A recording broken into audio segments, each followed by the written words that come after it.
Hi, I'm Susan Waters from Exceeding Joy. Our scripture this week is found in 1 John 5, verse 14 to 15, which says, "Now this is the confidence that we have in Him, that if we ask anything according to His will, He hears us. And if we know that He hears us, whatever we ask, we know that we have the petitions that we have asked of Him." Today we're going to be looking at the segment, Have the Answers. The first translation that I read on Sunday, that segment said, "And if we know that He hears us, whatever we ask, we know that we have the petitions that we have asked of Him." The next one said, "We also know with settled and absolute knowledge that we have granted to us the requests that we have asked from Him." And the last one, "And if we have no doubt that He hears our voices, we can be assured that He moves in response to our call." So when do we have the answers? So many people ask, "Well, I prayed, when will God answer?" Let me ask you this. When did God provide? See, God provided everything through Jesus on the cross. In John 19, verse 30, Jesus was hanging on the cross and He said, "It is finished." The work was finished on the cross. It was completed. All of our needs were met. He took care of everything. But we must receive it by faith. It's like salvation. Salvation was purchased on the cross, but we have to receive it. Everything we have to receive.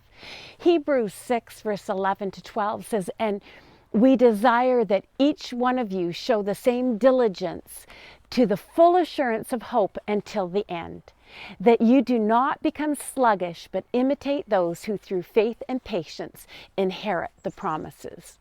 We receive by faith with expectation. And during that process, we see it manifest from the spiritual realm or the supernatural realm into the natural realm. Now, you can be guaranteed that there is a battle that will be going on, and the enemy will lie to you to get you to let go of the promises of God. Don't let go. Be encouraged to stand in faith. God already answered your petitions, and we remember that it's in accordance with His will. So I have 3 challenges for you today. The first one, make a list of the things that you're believing God for, keeping in mind the teachings that we talked about earlier this week, that are it's in accordance with God's will, and that the motives of our heart are right. Challenge 2, one by one, receive the promises of God from your list.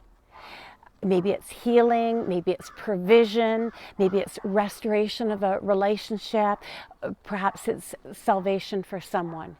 We should be claiming the salvation of people that we know. Sometimes when I'm driving down a street, I just claim the salvation of people that I see walking by, or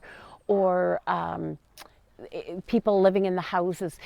God is looking to and fro throughout the earth to find people who will pray and allow Him entrance into situations and into the lives of people, because He desires that all would be saved.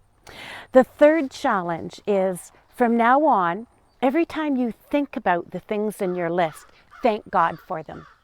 See, we don't have to ask for something over and over again. If you desire healing, you receive it from God, and then you stand on that truth that you were healed by the stripes of Jesus, and you continue to thank God rather than continuing to ask Him. Because when we continue to ask Him, it's because we don't really believe that He's done the work or will come through for us. So bless you as you receive from God in faith today. We'll see you tomorrow.